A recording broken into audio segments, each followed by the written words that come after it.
you, audience.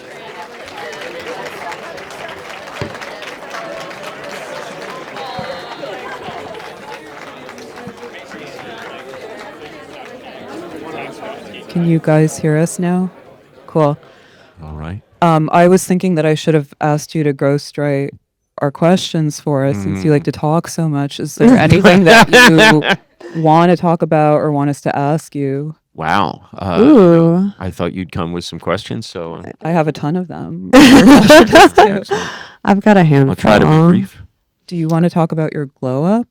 My glow up, my glow up. Well, actually, this hair was, it's been changed several times, but it was purchased by a wealthy female admirer who, sent me to the best hairdresser in New York, and I was like, wow, this is really better than my previous White Snake Roadie look. So if you I remember, missed the bob. That was quite too. princely. Yeah. it had its merits. It was a was, little, but yeah, this is more. It was kinda- very like Titian. Did you get a Well, blowout for this? Did I get a glow up for this? A blowout. A Because blow Dasha up. asked me if I got a blowout, which I did. but I did don't you? even know. I'm a man. I don't even know what a blowout is. It looks like- No, I washed it this morning and there wasn't any shampoo in the shower, so I used hand soap and then I threw some conditioner on it. You did? I didn't see it. The hand soap is fine. It's like, is there really a difference? Come on, is there a difference between There hand soap and isn't. shampoo? There isn't. There I isn't. wash my face with hand soap. It's fine. Wow, that's incredible. It's, I like don't. I have a question for you about your most recent New Yorker profile, which everyone is buzzing about. What do you think is the point of that article, i.e., its function? Because I think their idea was that you would be flattered and then they would make you look bad when obviously part of the reason they reached out to you in the first place is because they're trying to reclaim some relevance since their whole platform was like rejected at the ballot box. the thing that it's important when you consider, the wonderful people of the press. I think that the thing that it's important to consider is that, it's really a press, an institution of the press is a little more like a law firm than a company. It's a bunch of sort of independent players who are each out basically for success, and they will not hesitate to stab each other in the back. And actually we saw some instances of that with this lady from the New Yorker whose name I won't mention. And yeah, but basically, like, you're just like, you see some things and you're just like, it's like piranhas, it's like, that they'll skeletonize a cow, right? But will they eat another piranha? Yes, instantly, right? It's just a snack to them, right? And so there's this sort of very predatory kind of, vibe, and there's also this energy of, I had this interchange with her. It's a very funny interchange, of course, although there's a very humorless quality to this article where, the journalist was like, well, I'm not really interested in like personal drama and stuff, Please. this is really focused on your ideas. Uh-huh. I've heard that one before. It's like, the lines that, when you're a subject of, like, for reporters, it's a little like being a girl, right? Because they just want to get their clicks off, right? And like they need to get their clicks off, right? But it's not, I actually have become friends with some of these people, but that's not that kind of relationship, right? Well, I think you did a really good job explaining how part of the reason the cathedral functions as it does is because there are a lot of social and professional incentives. Yes. So the ideology itself, the content can like modulate over time. Obviously, it tends toward progressivism, but would you say that like is this a bad sign that they're like fucking with a guy like you? Is it bad for you? It's definitely not bad for me. I mean, it creates. Are you sure? Oh. Well, fortunately, we have a very robust security presence here. When I did my debate at Harvard, there were 5 protesters, and one of them looked a little weird and dangerous. I don't know; it only takes one, but that's. Well, I don't mean bad in the like potential harm dangerous, to your yeah. physical person. I mean, I guess like Bad for your as soul. well that, but as your ideas become more publicized, Hmm. do they maybe lose some of their Well, you have to. Power or yeah. credibility or something like There's this kind of crossover. It's like in the whole punk, crossover. Did Nirvana sell out, right? And then what did going mainstream do to Kurt Cobain, right? What did it do for Kurt Cobain? We know the answer, right? So there's that, well, his wife killed him, so I know. love her to death. Yeah. Yeah, Courtney changed the course of history, I think. But the yeah, I mean, so you can kind of do that a little bit. That creates a different set of kinds of pressures where you're still in this very like greasy pole environment. You're just kind of on a different, part of the greasy pole. Well, I guess the question that I would have is like in that article, for example, they're printing phrases like race science and human biodiversity, and of course they're It's a niche subculture. they're niche doing the thing where subculture. they're like, of course, taking a hard moral stance against it. Yeah, And then I was reflecting on how, at the same time, you recently joined Twitter, I did. and I wanted to I ask didn't you a little. actually join Twitter. The problem was someone had pirated my name and was like content Did farming they? on my Was it name. Mencius Moldbug Man? No, that is a totally different fella. He disappeared. He was a good poster. Yeah.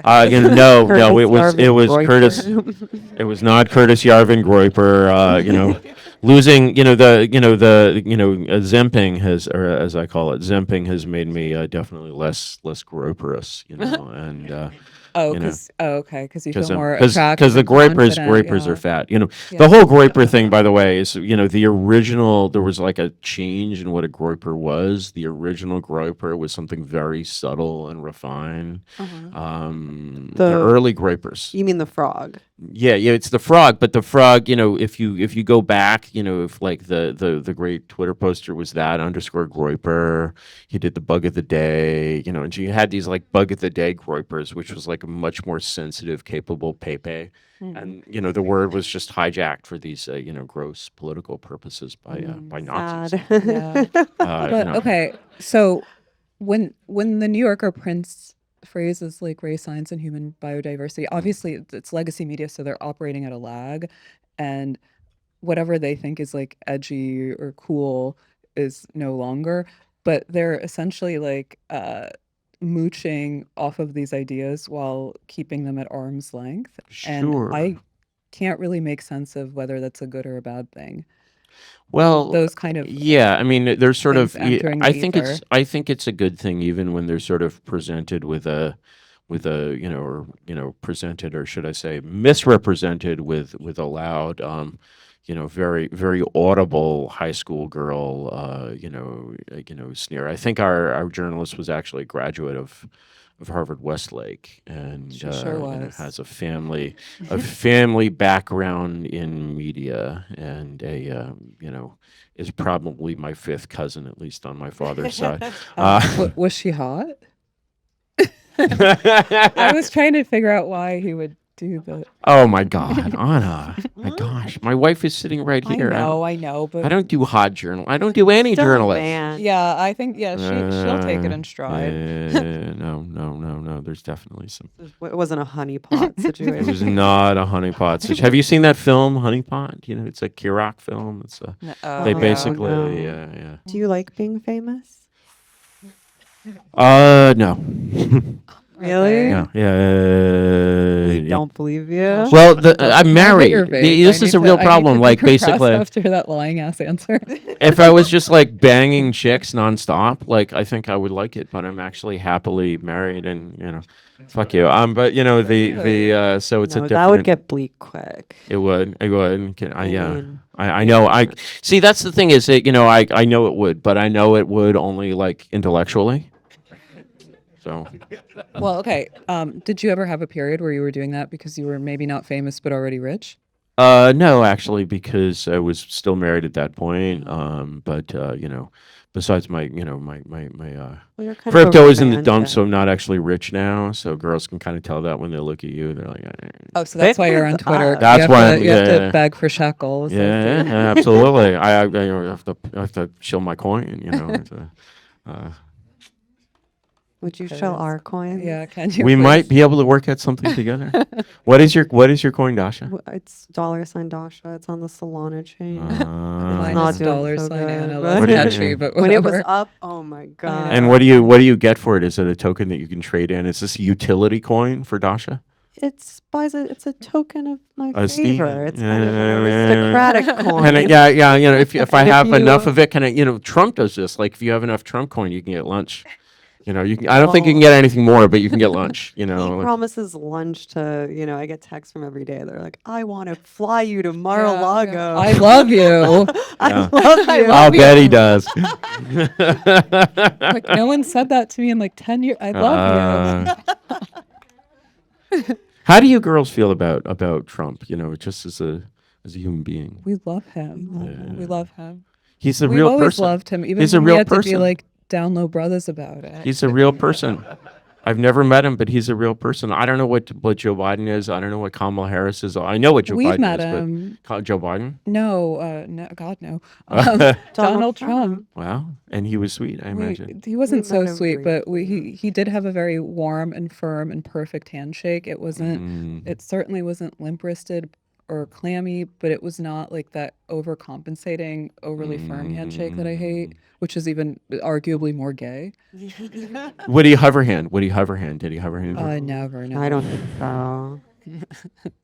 Hover handing actually ought to be considered a form of assault because it actually You know, shows. Eric It shows Weinstein that you're hover-handed thinking. me. Paul Reiser, hover Oh hand. my God! It shows that you're thinking about it. Yes, Right. It yes, actually shows that totally. you actually just want to like reach It out was and like just. this far away. It was like so It- far. Like this, Yeah, like he this. was- It just proves that they want to just reach out and like fully grope, and then they're not. It's really it's Right. gross. Do you know about your orangutans? Are you familiar with orangutans? The monkey? the monkeys. No, The apes. apes. Great apes, great apes, My great apes, bad. great apes, great. There's a wonderful book. All men and women should read. It's called Demonic Males. It came out about 15 years ago. It sounds like it's a feminist work, but it is actually a genuine work of, well, I mean, I was about to say evolutionary psychology, but I should just say race science. But if you define like apes as races, right? And which is a strong definition, are. but they are. There are But all sorts of monkeys. the thing is, if we look at male behavior in the great apes, we see all these interesting patterns. You know about bonobos, of course. We all know the bonobos, the sex. They They show their asses. They show their asses. These are the sex. The bonobo is the sex chimp. Wait, right? you know, Bonobos is like a men's. I know, like, I know. clothing brand. It's You're a pig. probably It's wearing also it right now. I'm I not. don't know about the bonobos. They have sex a lot. They're the sex chimps. They have a lot of sex. They have like there's a lot of lesbian sex, which is especially like erotic, frankly. I mean these bonobos. Are you like, are you one of those? Well, they do like female bonding through like tribadism, right? Like and so there's that. There's like they do actually like horrible chimp things as well, just less than chimps. Then there's chimps. We all know about chimps. They're like extremely. rip Yeah. They rip your hands. Bonobos do that too. They But it's not as chimp. much. Yeah. They That's where the chimp. word They chimp chimp. comes Then you have gorillas and a chimp. If you've ever seen a picture of a chimp testicle, it is nearly the size of a chimp brain. These are like big balls from Doge, like nothing next to a chimp, right? And like he's packing, but nothing next to a chimp. Actually, I met Big Balls. He's kind of twinky, but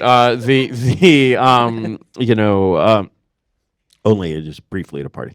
But in any case, but then you have the orangutan, and all women should know about the orangutan. Okay. So one of the things, first of all, you should watch out because they actually have been known to rape actual women, not orangutan girls, but real, yeah. Okay, so be Were they like careful around orangutans. But the thing is, there's something more, which is that in human men, I mean, we know, of course, the alpha and beta male phenotype, but this type is taken to such a level in the orangutan that actually when Western explorers first, they thought they were two different species. because there's two kinds of male orangutans, same genetics, same whatever. First of all, there's the classic alpha male. He has these big cheek folds that are like, baseball mats, huge ape, and he'll go out in the jungle. He doesn't pursue women, right? Or orangutan women, right? But actual women. But, he'll just go out in the jungle and he'll make these calls, these long echoing calls. I won't do it justice, but, I would try. I was going to try. I was thinking of trying. But, I wouldn't, and besides, there might be an orangutan woman out there, right? And scenes would ensue, right? But in any case, the way the orangutan alpha male reproduces the species is he just goes into the jungle and calls, and they're orangubabes, right? Will show. Oh yeah. They will know that here is a man who defends his territory, who's an ape among apes, but also there's the beta male type. And the beta, exactly. And exactly. And the thing is, actually, earlier, they also, the beta males were actually sometimes, and you'll see this with human beta males as well, sometimes they were mistaken for women. They were mistaken for they're smaller, they're about the size of a female orangutan. And, they, of course, if they manage to defend a patch of territory, they will come into their own. They will become the real. That was going to be my next They question. will. Is there It is not a potential destiny. It is for- not, okay. so if they control territory, they will come into their own. They will become alpha males. So, as it is, if you succeed as a male, basically your testicles will drop and become larger, like you will, and your testosterone will increase. And all Right. it takes is one orangaho. Well, turns but you see, out, here's or- but here's the thing about the beta male orangutans. Yeah. You're probably guessing what I was going to say. No. No, yeah. These are orangutans, and Okay. basically the way they perpetuate the species. They're like the Indian They guys. that proud are exactly, orangutans. exactly. They're looking for orangutan bobs of gene, right? And they will prowl through the jungle and trail. They will stalk. They will stalk hot orangutans, and they're a little bit bigger and a little stronger, and they will capture the female. And this is not.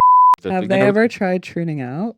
That would make it a lot. I think if easier the to- technology was there, it might happen. And the lady, the orangutan babe, does not enjoy They this are. process Yeah, I at was all. going to ask. Are they? It's not a like fantasy. animals don't. It's not a full fantasy kind of thing. consent. Yeah. It's not a fantasy. All Orangutan animal babes. sexes are- Yeah. And that's the thing. That's the female. The orangutans probably fantasize about being by one of these alpha orangutans, but they won't. Right? You got to come to them. Right? They have to They've reversed the try. qualification, but the betas will.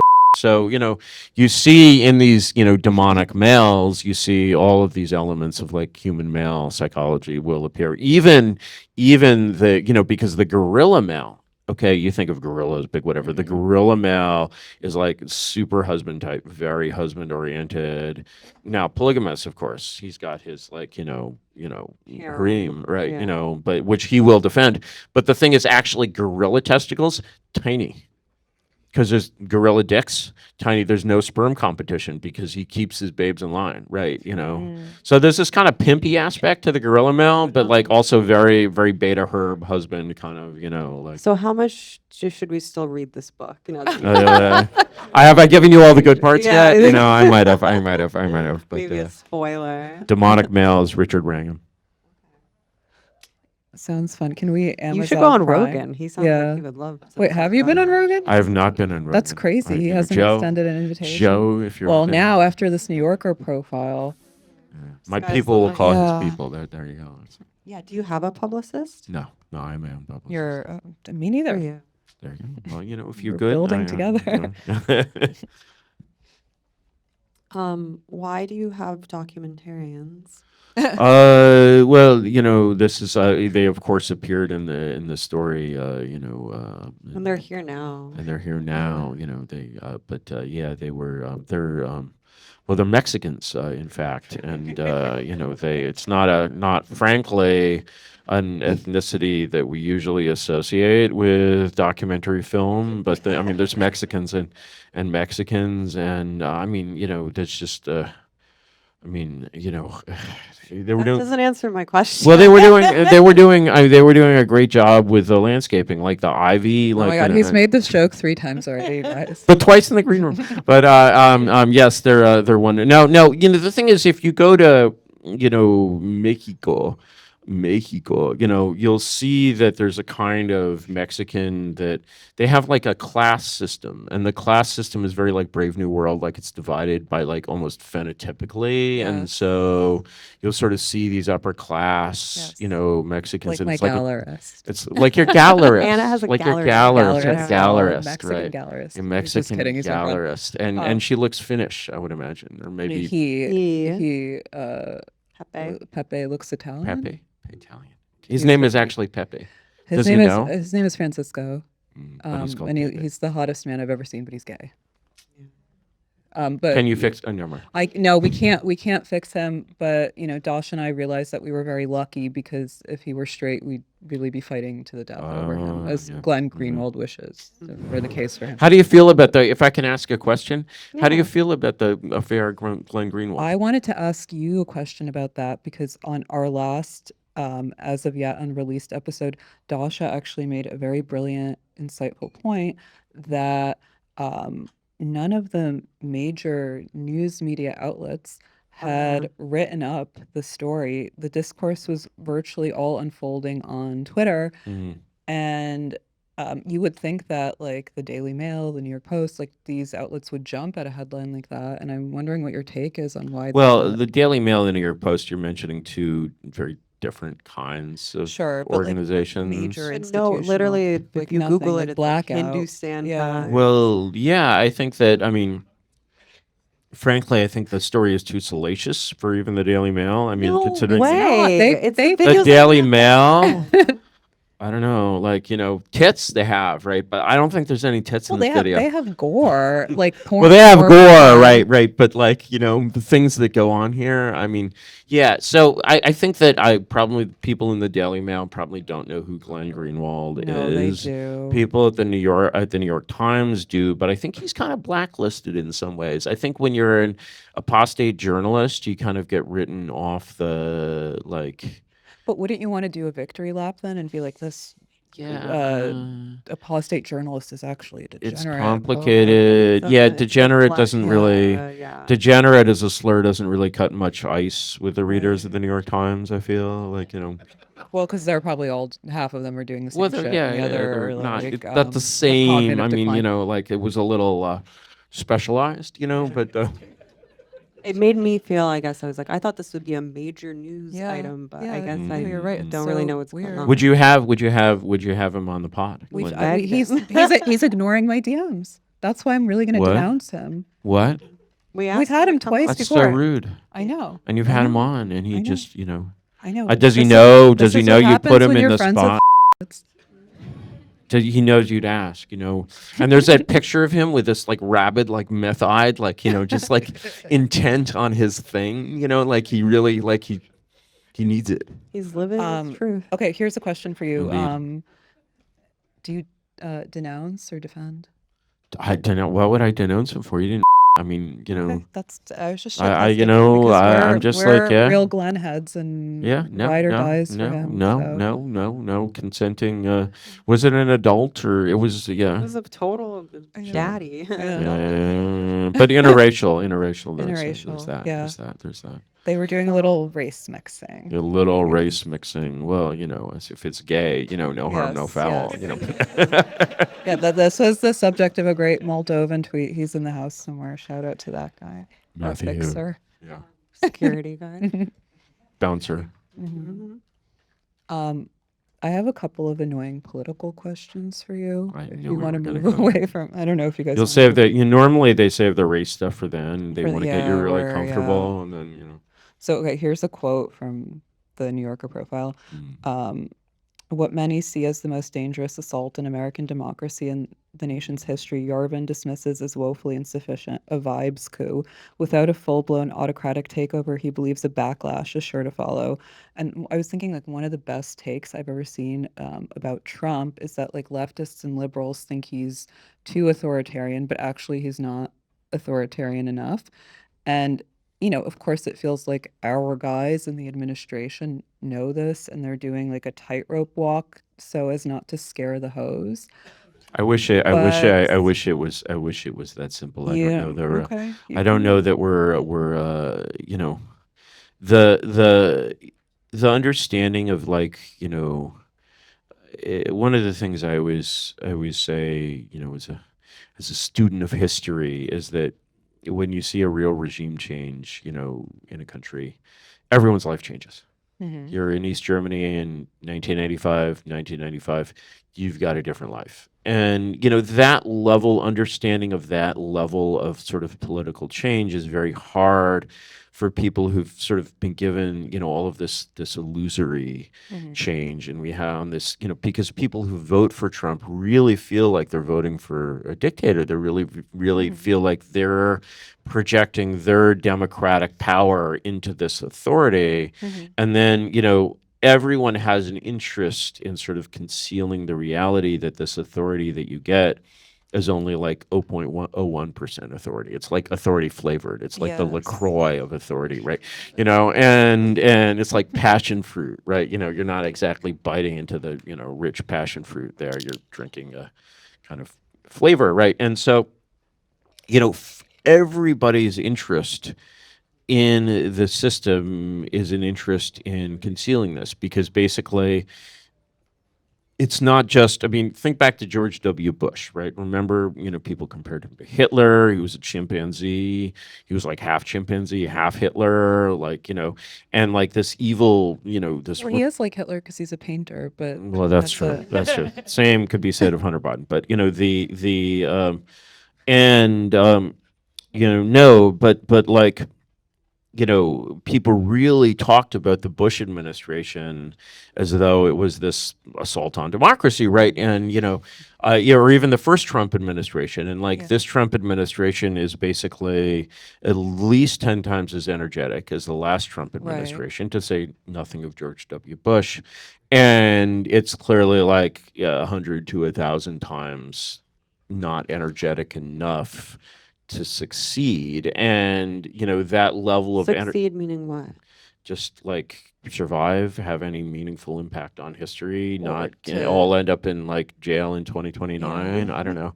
you know Well, I guess my next question was going to be like, if you have this kind of like half step revolution, how do you prevent that kind of backlash from happening? Like, what are your predictions for the future?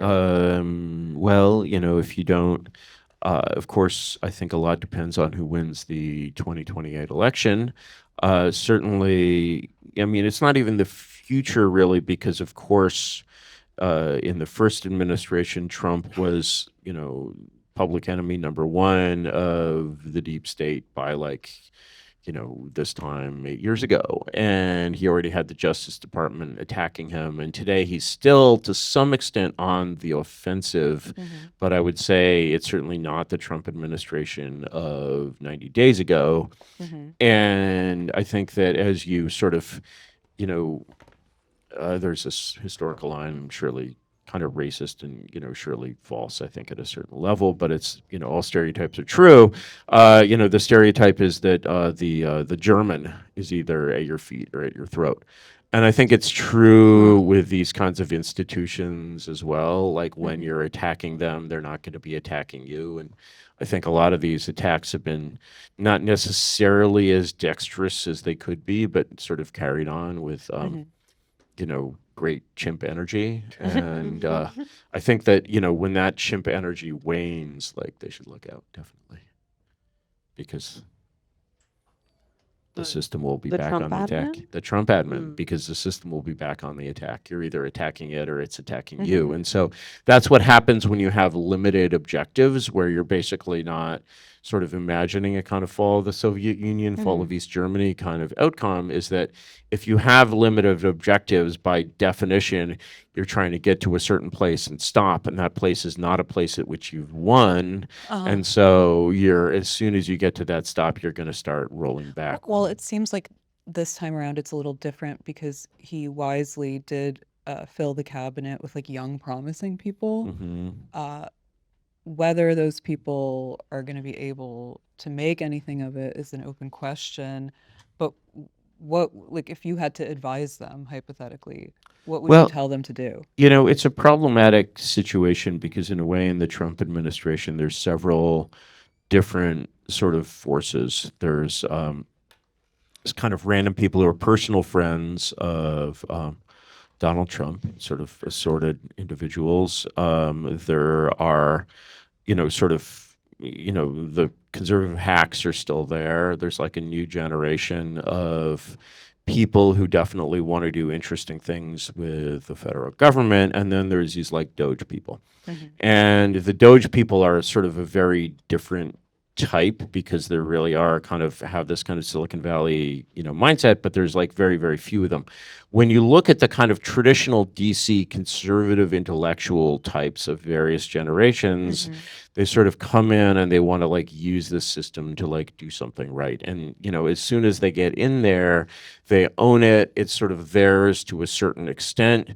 They can tell these people these sort of permanent people what to do. The permanent people will listen to them to some extent. Of course, the permanent people are like a very bulky horse. Like the more you hit the horse, the more it listens. But if you stop hitting it, it will start doing like devilish bad horse things to you, right? And so, the idea of sort of taking this machine that was last run from the top down in the age of Franklin Roosevelt and sort of turning it, because what we call the deep state is really the personal regime of FDR, kind of that lost its head in 1945. And so, for FDR was like a national CEO. But like, when he dies, basically he's selected this like nincompoop Harry Truman as his successor. And he's just like, this guy's a nobody. And so nobody's going to have my job. Right. And so actually trying to run the government with the president as a CEO is something that's possible in theory. But it sort of hasn't been done in 80 years. And so it's like trying to ride a bike that you've left out in the rain for 80 years. It's like having it work from it's a bottom up thing. And so having it work from the top down is like you're sort of, the kayfabe is that basically the president is the CEO of the government. Right. And making kayfabe real is really hard. In the WWF, it's called a shoot. When you basically go into a staged bout in world wrestling and you're just like, no, I'm actually going to try to kill this motherfucker, right? That's a thing and sort of an accepted dramatic thing that happens in pro wrestling. And so turning the fake thing into a real thing is like an interesting, hard problem. But if you're going to do it, you better know it's fake. And I don't think the Trump administration sort of knows it's fake from top to bottom. I think it's. What do you mean? I mean, the thing is, when you basically go the presidency, like you'll be busy. Like George W. Bush is busy, but he's a sort of purely reactive president. Like things keep flowing at him. Make a decision on this. Make a decision on that. Right, you're in this totally reactive, role, and you could very easily be replaced by like a coin flip or a magic 8-ball, right? And so that's not what a CEO in the private sector needs to do. Sort of be a reactive, he needs to go, especially because he's got a completely fucked organization like this one. He's got to go out and say, we're doing this, we're doing that. So Trump is sort of trying to like govern aggressively in a way. But the system is just really not designed proactively, not reactively. But like the system is not designed for it. Trump himself is a very mercurial character. Well, how do you redesign the system? How do you redesign the system? Well, most things you probably, if you're a CEO of a company, let's say IBM, you actually have the power to take all of IBM and just replace it with something else. And so I was just like, if I was designing America's, say, let's take the State Department, which does foreign policy, right? What does it even mean to have a foreign policy? I don't really know. I know that the things that the State Department does are things that it does because somebody was doing them in 1945. And so rethinking, what is the purpose of a Department of Commerce, et cetera, et cetera, et cetera. And if you were to rethink those things from scratch, you would probably say, well, the government should have something like a foreign policy. It should have something like a commercial policy. But if I were really redesigning those policies, or anyone was really redesigning those policies from scratch, they probably would not use the existing organizations with their existing structures and maybe even personnel to implement them. You'd probably do much better designing a new government from scratch and just getting a bunch of like high IQ Doge type people to run it, and you'd But probably gotta need about think outside the 100th as box. many right, people, but then like big balls. A ha- 100th is like times 100 more people. No, 100th, 1% of the number of Less. people. You'd need way less. I think I may have asked you this question on the time that you were on our podcast, like back in 2022. I actually thought of just going down that list of questions and recycling them because no one would notice. But But then you decided it was too embarrassing. yeah, Yeah. no, I was just like, I'm going to put my thinking cap on and try to do a good job. But how do you make sure that the people that you're replacing, the structure, the people that you're replacing, the existing status quo structure and personnel with are not susceptible to the same bad incentives that all Well, oligarchies are that's an susceptible an to? excellent question. The answer is don't make it be an oligarchy, because if you're running, when you run like a Silicon Valley company or any kind of company really, or an army or a restaurant or anything else, power flows from the top down in a healthy company, in a healthy restaurant, in a healthy movie. And we've all seen, Gordon Ramsay's Kitchen Nightmares. Yeah. It's not even a cooking show, it's a management show. It You is. know, and it's like, if you really, the president we need, I think he's not eligible, is Gordon Ramsay. If you imagine like Gordon Ramsay going into the State Department and like going, Jake Taffer from Bar Rescue, he yells a lot too. He could do a good anyone in a bar. Mhm.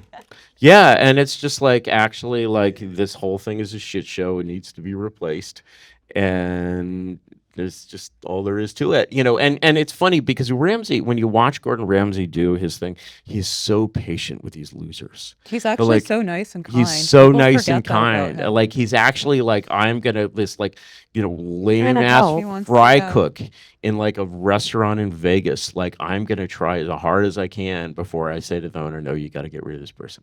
Yeah.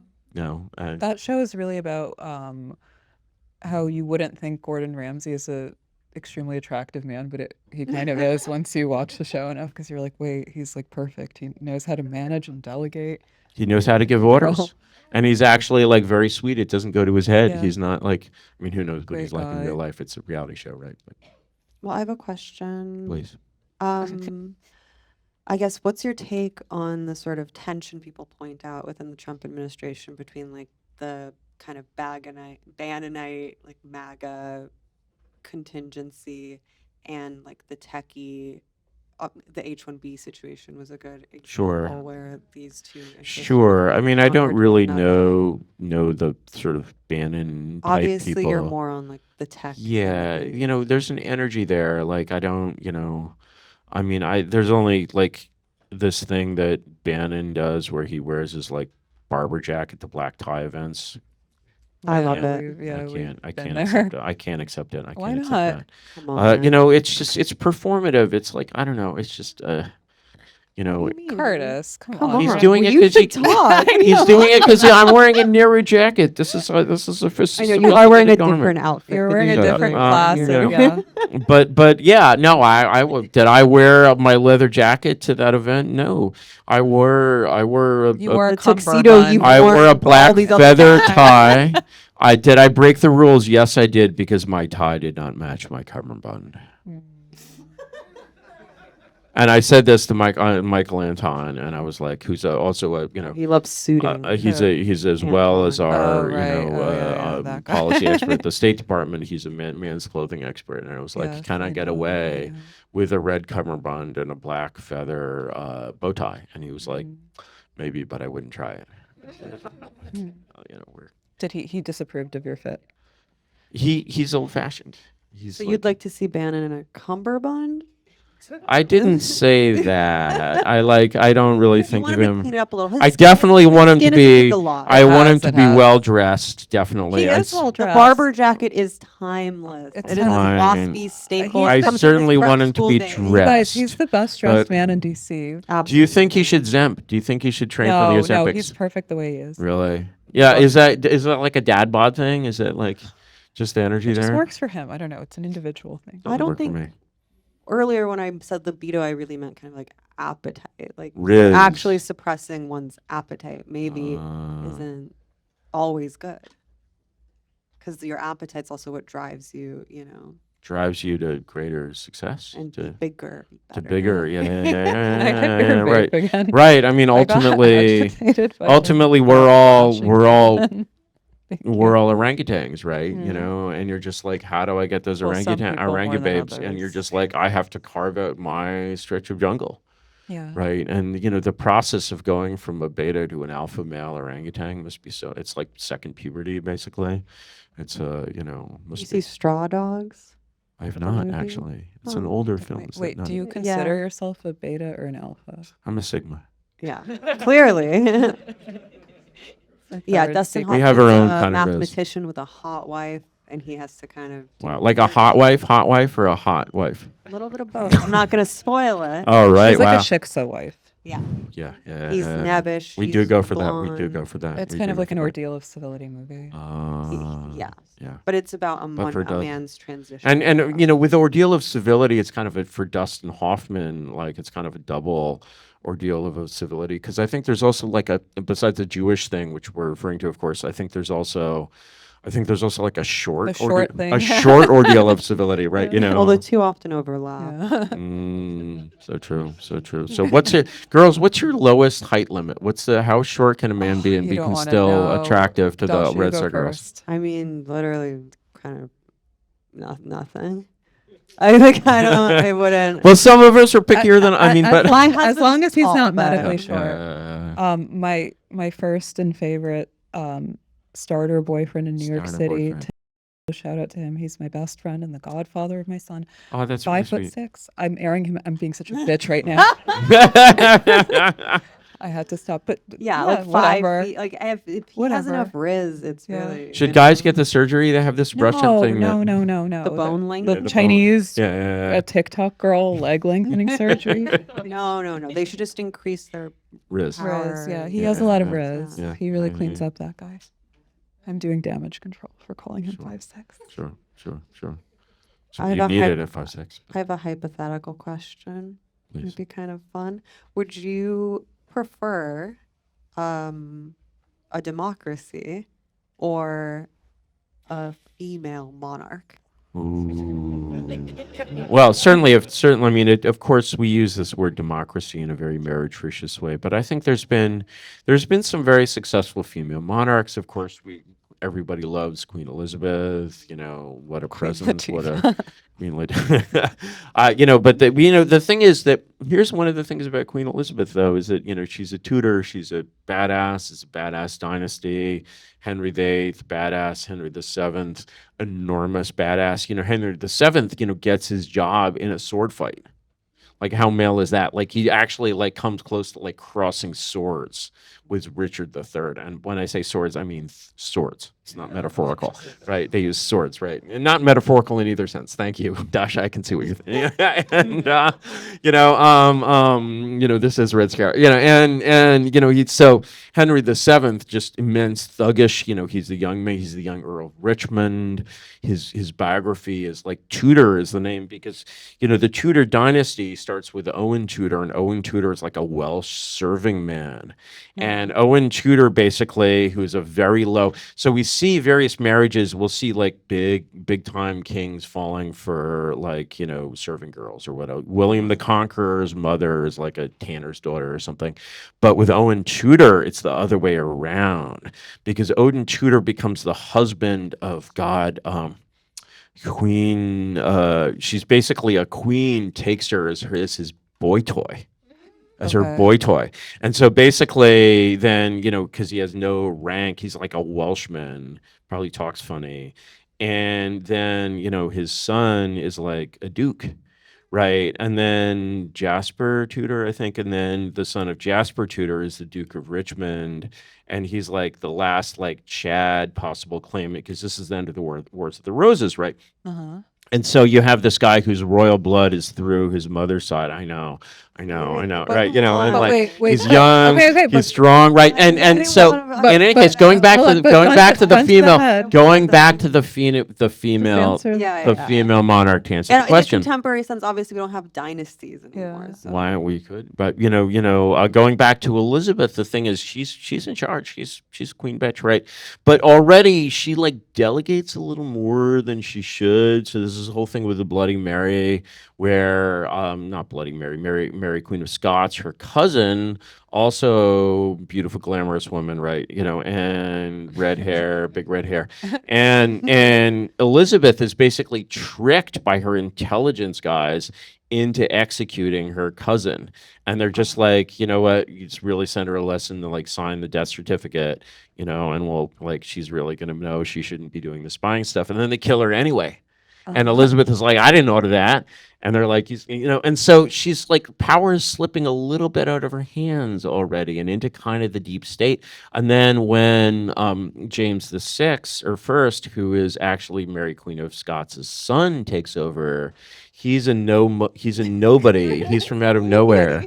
And like that's where it really starts all going wrong. But wait, I'm sorry, I'm Camuing you, wait, but can you answer the question? I'm curious. so Queen Elizabeth is great, but the thing is, her hand is not fully on the tiller, and I think that kind of begins the decline of the polity that we now Okay, live in. so democracy or female monarchy? It's still a Split female it. monarch. Okay. Still a female.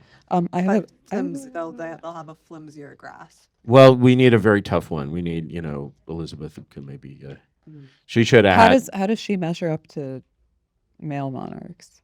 You know the thing that like Jimmy Kimmel said about Sarah Silverman, where he was like, she's not just funny for a woman, she's actually just funny, which probably isn't true, but Well, she used to be kind of hot, though, didn't she? yeah, Sarah she has a Silverman? hotter sister, but Really? that's my 2 cents. Yeah. But yeah, I think that there've been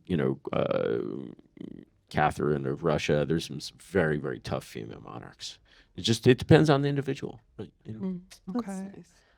I have a the whole horse thing, I think, is not true. oh yeah, wait, where's okay, so on that note, you give this example of On that, the horse thing. no, the monarchy thing. You give this example of two neighboring countries where one is a traditional absolutist monarchy and then the other one is the progressive liberal democracy. And you say the dissidents in the former have better ideas than the professors in the latter because the professors have sovereignty and the dissidents don't. So is what you're saying that American style communism is worse than Russian style communism because it's Wow. more pervasive and insidious and entrenched? It has different. I mean, Russian communism was different things at different points in its history, and certainly, like it develops. It's sort of Russian communism basically starts out as like has this sort of nasty reign of terror kind of democratic edge, and it ends with this kind of nasty, very stagnant monarchical edge, and in between it's very fucked up as well. So so it's hard to say. I mean, I think people underestimate the extent to which the Soviet Union in the post-Stalin world was basically kind of a normal country. It was a fucked up country. It had many, many problems, but it wasn't like it didn't have this kind of like Stalin edge on. I know you have a family background in that world. Has your family remember like Brezhnev era, like USSR? Yeah, they hated it, but there was this Polish writer, I think she was kind of a leftist, called Agata Puzik, who wrote a book about this, and this is the first time I've seen this argument made, but she essentially said that like the 30 years of privatization after the fall of the Soviet Union were much worse Yes, for that's the one. life of your average Russian than the 70 years of communism before that, and I would tend to agree. No, it's really I mean, you have just like quality of life, it's mortality outcomes just being Yeah, and torpedoed. Putin has restored some of it, Yeah. but Putin is not by any means perfect.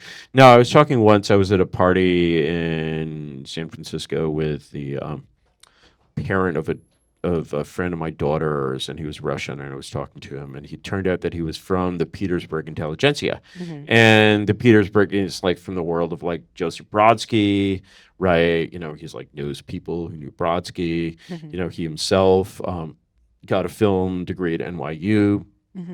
Went back to Russia to direct like schlocky B grade Russian historical dramas, as he put it.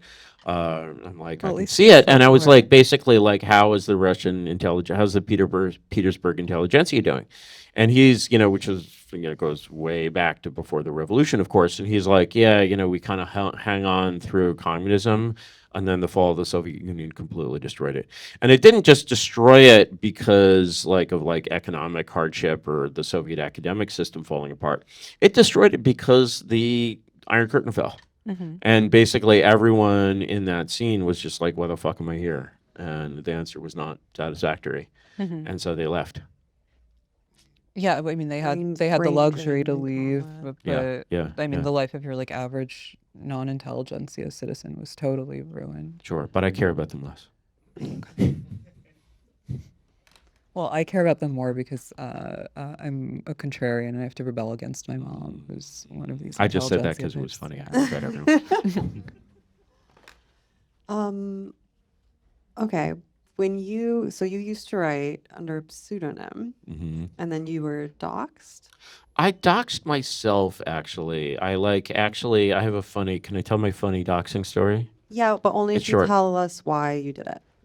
Yes, I'll tell you exactly why I did it. I did it because I got an email in 2008 from someone who had read a post about my being a grad student. And he's like, I think from this post I can figure out, who you are and where you were. Are you this person at this school? And I'm like, all right, yeah. So, it was a friendly thing. It was like, hey, did you know that you doxed yourself?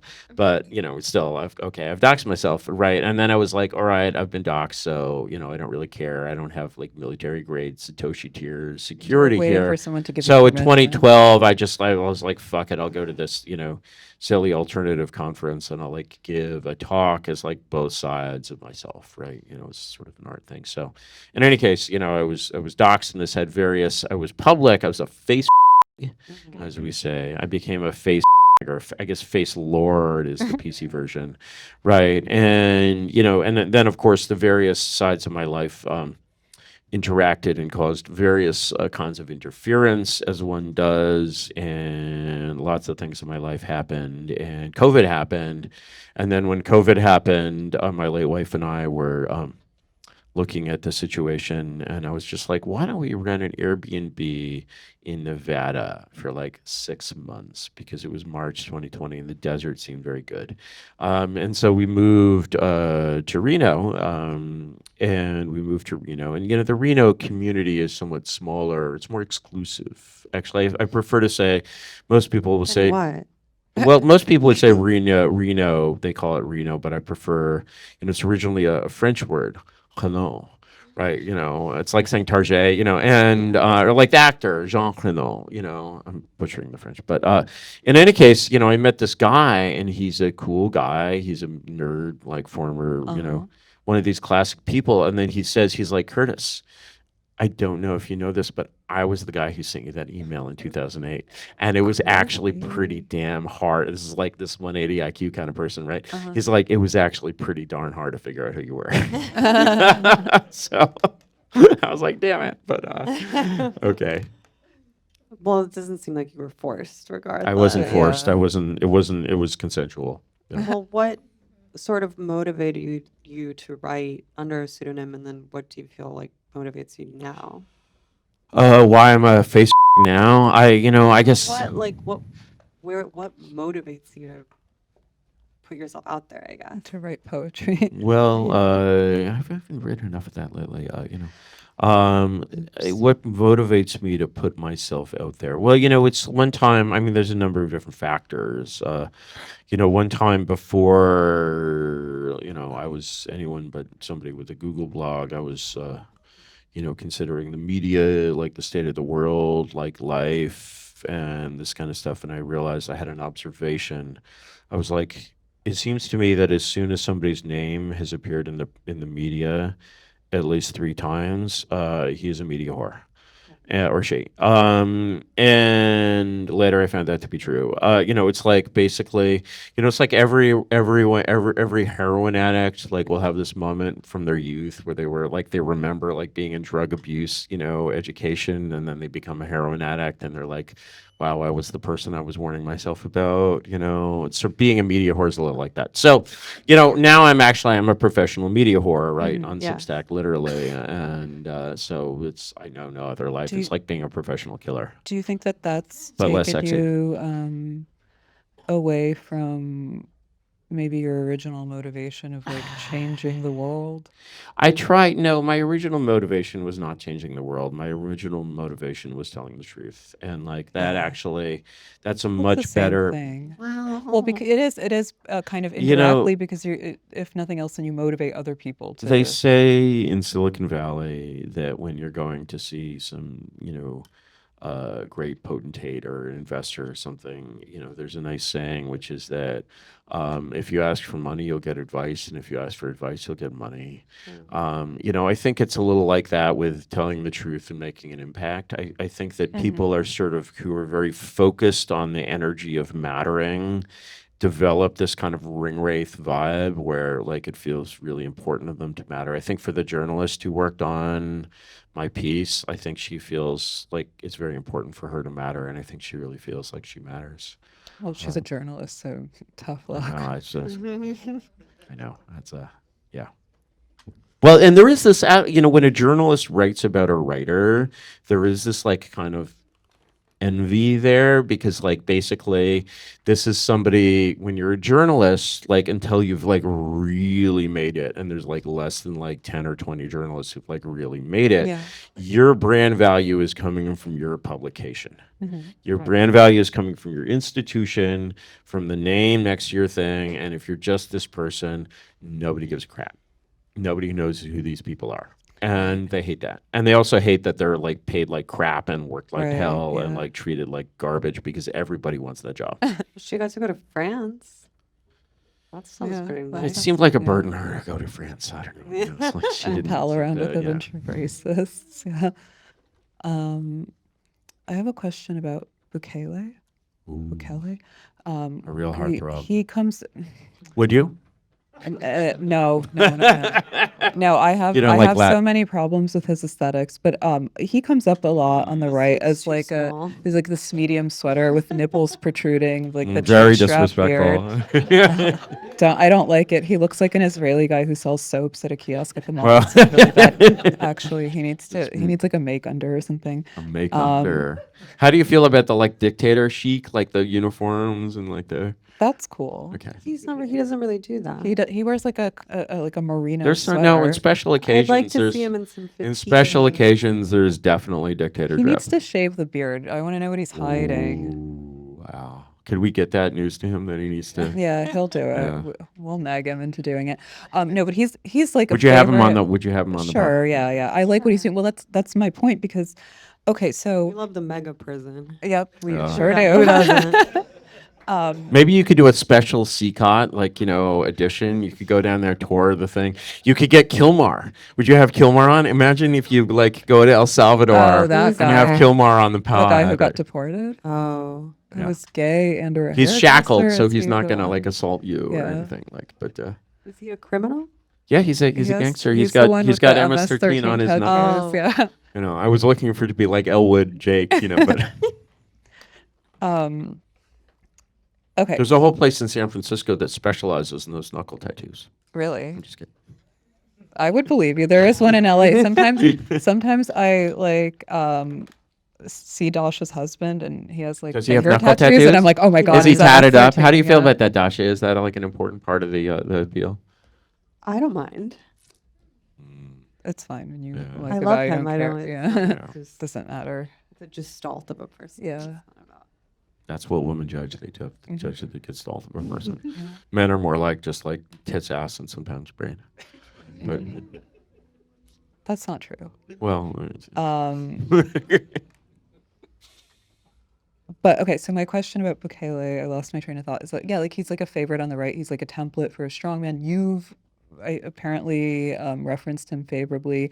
My first impression of him, other than like my aesthetic disagreement, was like, okay, this is a positive development, it's a good thing, but like really how hard could it be to round up a bunch of criminals in your country that's like small, ethnically, culturally homogenous, doesn't really matter in the They have grand scheme. It's distinguishing hard. Yeah, they markers. have It's distinguishing markers like the distinguishing markers is and very like helpful. versus how hard it would be to do something like that in like a global multicultural empire such as the United States.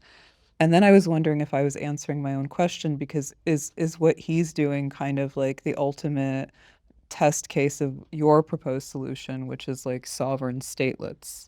Well, yeah, I mean, making the statelets is a hard, and I don't think you sort of make them separately, really, but that's a separate thing. I think that, when I look at the difficulty of what Bukele did in El Salvador, I think that the main difficulty was simply kind of consolidating the power needed to do it. And this is, reflects back on an example of, you asked about the Trump administration sort of limited like vibes coup. The generic Central American name for the kinds of policies that Bukele is implementing is called the mano dura, hard hand. Okay. And they tried that several times in Honduras. And it did Okay. not work at all. The mano dura policies in Why not? Honduras did not work because they simply didn't go hard enough. And so, because they didn't go hard enough, the U.S. Embassy is like, this is not going to work. And then it's like, this is not going to work. I'm going to do everything possible to sabotage this. This is not going to work. And then it doesn't work. And they're like, look, told you, all our experts told you it didn't work. And Bukele was just like, no, actually, I'm just going to ignore all of the experts and I'm just going to do it. And the thing that's remarkable about him doing it is not that it's hard to do, it's that if he tried to do the same thing in, say, 1975, when El Salvador was on the brink of a nasty civil war, if you take the same kind of leadership style and move it back into the 1970s, Bukele does this. By next week, he's got 3 separate urban guerrilla movements in San Salvador. He's got student demonstrations. He's got huge masses of people, seas of people. And one of these urban guerrilla movements is funded by the USSR, and one is funded by the Chinese communists, and one is funded by the US, and they all kill each other as well. And bombs, bombs, bombs, bombs. Right? He does it now, and it's just like, The Economist writes a nasty editorial about him. Right. So something's changed. And that's, I think, what's super interesting there is that he can do that. And it would have been impossible in the past. Yeah, I mean, I had a question about that too, because I was really shook by this line that you had in the profile where you're like, I don't want, my kids to die in like Holocaust 2.0. And of course, I have that thought too as a parent, but like I think a lot actually about the future of society. But There's this artist, about Cleon Peterson? uh-uh. He's this artist, very favored by, somehow connected with the Rothschild family or whatever, huge exhibit like near the Eiffel Tower. And his artwork consists almost entirely of like cartoonish, monstrous caricatures of like dark-skinned people like killing and raping white people. And like it's like hugely fashionable in the art world. It's just like, it's like this has this like incredible creepy energy to it. You really have to see Cleon Peterson to believe it, and people love it. And so there's this like, sort of weird, in the highest strata of society, there's this really weird fucked up death wish that can really go all the way. I mean, the closest thing to really the kind of this very stereotyped kind of civilizational collapse that happened is, of course, in Rhodesia.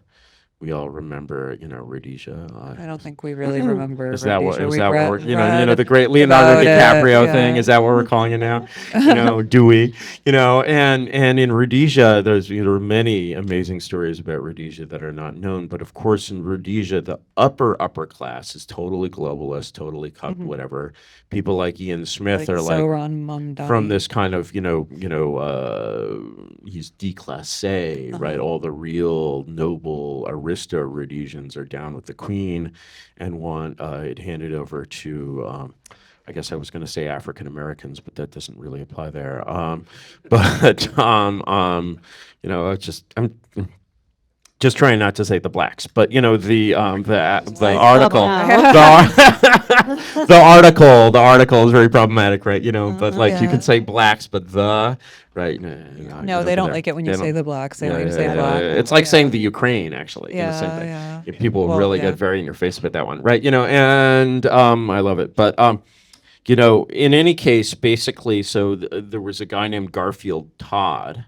Amazing name, Garfield Todd. How Yeah. prep is that? But he's actually like a Rhodesian mid-century aristocrat, very hoity-toity, speaks really the Queen's English, and of course he's all for the winds of change, decolonialization. And he has a daughter named, also a fanatical shitlib. These people are like such shitlibs that they're actually funding the terrorist movement that's like destroying their own country. What could possibly And they go wrong? succeed, and Mugabe takes over.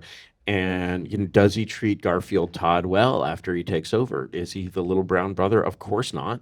And not only that, Mugabe, who Garfield Todd has worked very hard to get into power, literally orders the of Garfield's Todd's Well, daughter. this is like such basic, like it's like human psychology 101. I mean, it's like Stalin, who dispensed with his loyalists in a far more brutal fashion than Oh he yeah, did and he with, like, sent their his other- wives to Siberia, Yeah. like I mean, Molotov's worse, wife. no, worse than that. Like, I think if you expressed any loyalty to him, he had that like Caucasoid male paranoia and wanted to punish you even more. But what I was thinking about is like, yes, I think like you can expect probably outbreaks here and there, maybe increasing an upsurge in like kind of left-wing mass violence. Maybe it'll be like of a racialist nature, Well, I that think- sort of thing. But doesn't social media itself, to answer the previous question of why Bukele could pull this off now and not like 40 years ago, because the social media exists and I think it acts as like a pressure valve, right? Maybe, but the thing is, there's a lot of different social strata. I mean, people talk a lot about, great replacement and mass immigration, but, these things haven't really even gotten started yet. I guess, if you look at Canada, there's like an immigration, graph of Canada where that goes like, they're importing like 5% of the population of Canada basically from India, sort of every year. They need a lot of help with their code, I think, or something, and or maybe just Canadian women are just desperate. I don't know, but the thing is, you get to this point where you basically start speed running the Great Replacement, and if you basically were to ask every African American in Africa whether they would come to the U.S. if they could, like Wait, about every African. 2/3. I'm just trying to avoid that article, he's right? racist. Oh, Sorry. Yeah. Sorry, I know, my so bad, it's my just bad. thinking, you They're probably all don't. prospective You African probably Yeah. don't do a lot of race humor, and it's a thing, right? But in any case, have you heard our preacher voice, Curtis? Oh my God, I'm not sure I want to. In any case, basically, when you're importing like 50, 100 million people a year from sub-Saharan Africa, like that's when the vibes really change. Like that's a totally different you- experience. Do you And see you're that like, happen? Americans would never allow that, and I'm like, I think you're actually right. I mean, about that. the Great Replacement is real. It's happening on Canal Street with all the counterfeit handbag seller guys. Yeah. Do you buy those counterfeit handbags? How do you She feel? does. I have. So okay. How did it? I How did bought it work one, out? and they won. How was it? How was it? Nice. I still have it. But it was like the Christian Dior kind of tote. Mm. My fake Miu Miu bag I got on. Does either of you? This is really personal. Does either of you have a Birkin? No, No, dude. we don't We're covet not, that shit. Yeah, I would if I could. I would. I don't think I even would. I always thought that shape was really fugly for some reason. Why? I'm just wondering. I had an ex who had like two. I like the Birkins, photos so. where Carolyn Bessette Kennedy puts it on the floor on the subway. That's so. Well, it's cool. meant That's as so it's cool, meant as a right? utility bag. It's actually meant Right, as a yeah. parenting bag, wasn't Yes, it? You know, a Yeah. diaper bag. a diaper yeah. bag. A diaper bag. It's very cool. What's the? If I can ask a question, what's the biggest lesson you've learned as being a parent? Oh no. Does anyone ever ask you that? That's such a hard question to answer on the spot. Damn, I don't even know if I have a good answer for that. Can somebody else help me out? That I'm more retarded than I thought I was. No, that it's actually the biggest lesson that I've learned is actually that it's a lot easier and cheaper than you would think, and they're brainwashing you not to do it. For Definitely sure. true. Yeah. Definitely, you should parent. It's a huge pain in the ass, though. Yeah, it is. It's extremely exhausting, frustrating, tiring, all that. But It's the worst. then when you Now- see your kid's beautiful smile Yes. all out the window. Yes. But the first time, they end up, you get a call from juvie. It's a different. The thing is, one of the things about parenting, I haven't had this experience, but one of the things about parenting is a concept that I believe I developed this myself. It may have been my late wife, but it's the concept of peak cute. You've heard about peak oil, right? Same thing. Like they get cuter and cuter every year because every year they're sort of themselves, but like more like Yeah. them. And so you sort of forget the previous existence because like a year ago, it's like the same child, but like just less himself. Yeah. And then you pass peak cute and you're just like, Diminished who is this animal who return. lives in my house?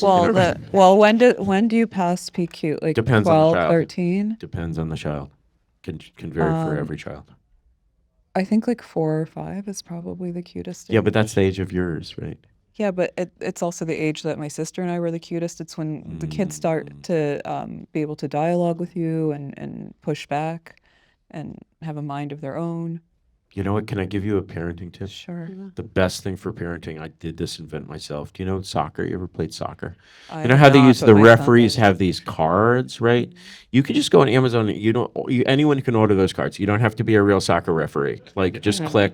Get like, a whistle, get some. You don't need a cards. whistle. I haven't used a whistle, but the red and yellow card. Yellow is a warning. Red is a timeout. Keep them, and you keep them on your person at all times. In your purse if you're a girl. To Never let them discipline. sit for discipline. I Exactly just like backhand on the him. soccer field. Just Yeah, kidding. that can I work. would never do that. Yeah, you always use the forehand. Yeah. Anna's like a closed, it's called closed fist parenting. It's like the way of the closed fist.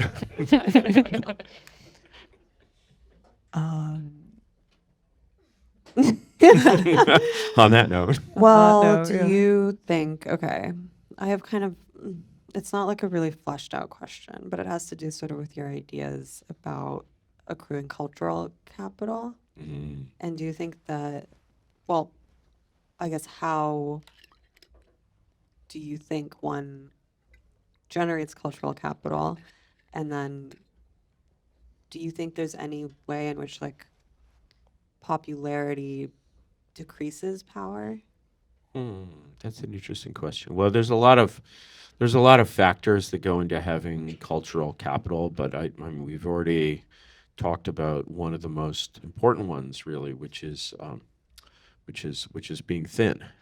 Yeah, that's So arguably true. the Very main hard to one. accrue, as you girls know. It's you start putting on a little. Like you'll notice those engagement numbers if you put on just 3 or 4 pounds. I'm betting like they'll start to crater. Something and- like I that. think people would be way nicer. Yeah, they to us would if be we way were nicer. overweight. Yeah, if they you're would be fat. white nicer, but they would Or be if one coming of us back was with fat. this subscribe. That would be really brutal. Yeah. So cultural capital. Outside of the merely physical. What is cultural capital? Cultural capital is prestige. It's esteem. It's basically like, it's like popularity is just about numbers, but capital is not about numbers. It's about capital. It's about sort of numbers in the future. One of the things about culture and ideas is that they always trickle down from the upper strata of society to the lower ones. And so actually you have more cultural capital with a small group of high status people Yeah. than with a large group of chuds, as we call them. Right. Or some call. I won't use that word. I guess that would seem to be the case. Do you guys ever think about how depressing cultural capital is because the people who admire and respect and worship you are even bigger losers than you? That's something I think about a lot. Well, I think as a girl like you, it's a different thing because like being frankly a hot girl like attracts different kinds of guys, whereas I don't really have my audience, do I have some riz? Maybe my audience is not mainly girls. right? It's mainly like dorks. I Yeah. mean, and so, but very sweet, Well, amazing, excellent dorks. yeah. And what actually, again, let me take that back because actually, what I notice is that if you look at the sort of male quality, I mean, my assessment of male quality is cerebral and not really visceral because I'm not You're a not Hanukkah, gay, right? yeah. But or as some put it, but definitely, actually, it's surprising in this scene, like how like attractive the guys are. It's like basically Yeah. there's two. Well, I see you Have you looking. Well, found yeah, that you married it. differently? You married a carpenter, right? So it's different standards. But I'm like looking around the room. the looking around Some the of the room. security Yeah, guys are sure. pretty hot. I mean, well, these are like paying ticket buyers, right? So it's a little bit of a different. Skews a little older, I think, frankly. But the yeah, actually, there's basically two kinds of good parties. There's the kind of parties where the hot girls are, and there's the kind where the hot girls should be. And the kind where the hot girls should be, they should be there because they're like eligible, high quality guys there. I see. And I do get that vibe with a lot of like the Sovereign House events. And I'm just like, there should be more girls here. There are. Genuine. Well, Steve There's some. Taylor was He was really pleasantly marveling at the amount surprised. of know. women that He's like, I've never had so many beautiful women line up to get their book signed by I me. know, That's I never know. happened in Is my he life. not a silver fox? He's just such a fox. he's Like- Yeah, he's adorable. he's amazing. He's just a. But he's like. but I think the problem is that like prior to him having his little burst of fame, no women had heard of him except for extremely autistic ones What? who were probably around his age. I think he keeps a girl down. I'm just kidding. But But I didn't mean to be rude. I don't mean like losers in the sense of like their particular traits or attributes. I mean just like the idea that you would really kind of admire somebody else has always been well, I problematic. mean, then to me. we're getting to Carlyle's, heroes and hero worship, Yeah. and basically the inability among like functional, successful people to admire someone else, to have a hero, is like one of the most depressing aspects of our world because Yeah. it's like a very satanic, narcissistic Lucifer, I would rather rule in hell than serve in heaven kind of vibe. And there's ladies, if you're looking for a real man, there's some schools of real men, and one of them was the old Prussian military that created real men. And there's an old saying from the Prussian military. It's pre-Nazi, so you don't have to worry. There's an old saying from the Prussian military, which you can use it actually in a number of different contexts. But the line is, "Those who wish to command must first learn to obey." So true. It's kind of like what's that really gay quote that I'm sure they've said on The Sopranos? Well, this one's gay too. I mean, That you need to know the rules before you can break them. yeah. That's my problem with Serpents eat cooking. last or whatever. That's my problem with cooking. I can't cook because I always want to break the rules before I Yeah. know them, and I just like suck Yeah. at it. It's embarrassing. Do you I see my own have- psychological flaws every time I try to do Well, it. is Christine good at cooking? No, she's terrible. She's embarrassing. See you She guys doesn't later. cook. She orders. She's making reservations for tonight. Well, Christine is. Are you 5 months pregnant yet? Yeah. Yeah, she's 5 months pregnant, and she's going to cross the 100-pound barrier soon. So she's a different. She's like. It's like a normal size for like Australopithecus afarensis or Homo. And that picture I showed you earlier, that was afarensis, I think. It's a reconstruction, of course. That's but- a good So bit. nice It's a you good showed bit. it twice. Well, I reuse my bits. Yeah, he I'm really a does. professional. I know. reuse my bits. Yeah. Do you have a hero? A Do I living have a hero. A living hero. You can't say Let me think. Napoleon. A or- living Yeah, hero. that's a good, yeah. A living hero. Let me think. Honestly, Steve Saylor is a huge hero. Really? Yeah. Mine too. Do you have a Absolutely. living hero? Mm. Martha Stewart? It's not bad. Could we imagine Martha Stewart with Steve Saylor? Yes. Steve Saylor has a He has a happily wife, married. but- I'm aware of that. It's a hypothetical. But So is Martha I could Stewart see as far them as I as know. like No, she's single, I think. Really? kind of a waspy Is she looking lo- power never mind. couple who's not waspy at all, Yeah, actually, yeah. if you dig below the surface. No, he's just toiled in a very very thankless Yeah. yeah, very thankless.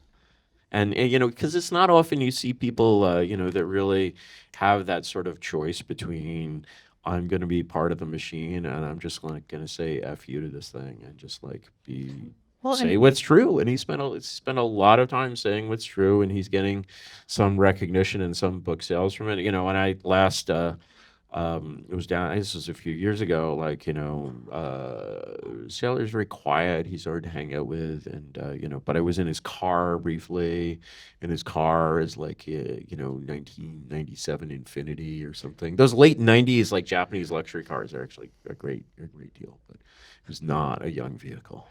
Well, And, it's nice when someone with integrity Yeah. is Yeah. able to have influence, even if it you comes can't at a say delay. Steve doesn't Yeah, have and even absolute integrity. And for me, it was never even, I mean, okay, him speaking the truth had a lot to do with it, having integrity and so on, but he was just so funny and talented. It was a great injustice that Yeah.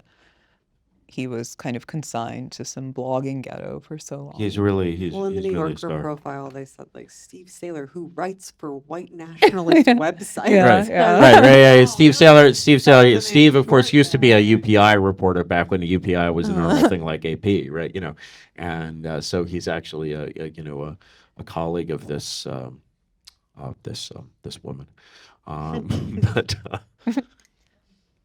I have another political question for you. So now that the right is finally in power for the first time in in a long office, time, yes, not in power. It's do- very much in in that office, treaties in do you Dune think situation. that they would benefit from assuming a greater ideological conformity, even though there is the obvious issue of like ironing out the core orthodoxy?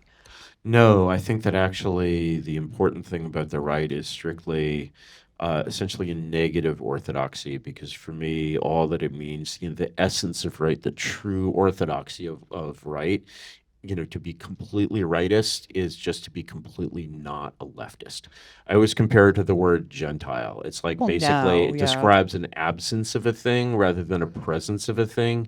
In terms of the presence of a thing, I think we're just like, you know, in terms of the positive question of, you know, we so completely inhabit this leftist country, this leftist tradition, you know, with, you know, American leftism is the real American tradition going back many centuries, right? You can see it just at Harvard going back many centuries. And to even inhabit, to say, what is the alternative of this is like basically you've just, you know, escaped Plato's cave and you're going to make a map of the world or something. And you're just like, fuck this map of the world. I can't even fucking see because it's so fucking bright out here, you know, because you're used to the fire, you're used to the matrix. And suddenly like the sun is just like your eyes are not adjusted for that. Right. And so there's a lot of pitfalls, there's a lot of confusion because right is everything that isn't left. Left is just this little bubble. Well, with a big impact. Yes, it's a very big bubble in terms of like owning the world, but in terms of the set of ideas it has as a sort of percentage of human thinking over time, it's very, very small and very marginal. The left. Because actually, in terms of sort of the real estate, you know, somebody came up with, Sherry Turkle, I think, is a psychologist who came up with the sort of interesting definition of sanity. They're like, sanity is your mental range. And so if you're basically like, you know, a Renaissance man, you know, you're thinking about cooking in the evening and sex in the morning and, you know, poetry and, you know, something, you know, then you know, but whereas if you're insane, basically, and you're like John Hinckley Jr., all you think about is Jodie Foster, right? You know, and so bewitching.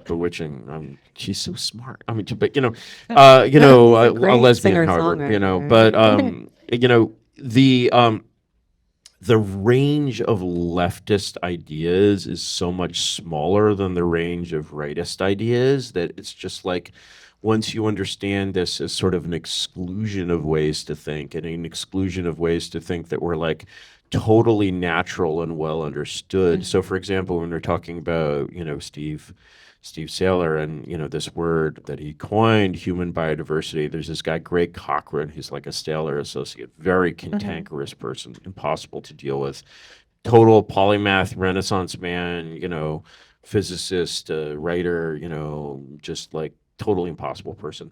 There's a line that Gray Cochran has where he's like, the average medieval peasant understood human genomics better than the average modern anthropology professor. And that is very, very true. Because essentially the medieval peasant has an essentially Harry Potter view of like Yeah. race and genetics. He's like mudblood, like Well, it's read like out the on an mudbloods. intuitive, Right. instinctual level. Yeah. On an intuitive, instinctual level. And this is why Harry Potter sort of resonates so much, because it's basically has this kind of idea of heredity very deeply embedded in its mythos, which is just the normal way that everyone in the world thought before 1900. And if you basically see sort of post 1900 world as this kind of little cult that's taken over the world, you're just like, wow, yeah, just everyone in all of history did not believe in this little cult.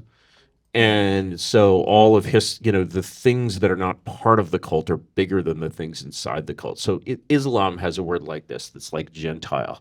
There's a long, pre-Islamic Arab history of the Arab Peninsula, and Saudis like basically try to destroy all these artifacts if they find any of them. They're even into destroying Ottoman stuff because the Muslims are not Orthodox, and they use the word Jahiliyyah, which I'm probably wrecking, to mean just ignorance. Anything that isn't Islam or pre-Islamic is like ignorance. But actually, there's like dozens of pre-Islamic and non-Islamic religions, but Right. it's all one thing: ignorance. The word right is like that. Is that why they call it reactionary? Um, I never really understood. Well, I what have that a word pet meant. language peeve. My wife sometimes refers to me as, she's like, can't, I'm like, I'm a pedant. She's like, can't you be a non-offending pedant? But I am a pedant, and to be really pedantic, there's something I really hate, which is the use of the word reactionary, where you actually mean reactive. Right. I started to see this a few years ago, and it really drives me crazy.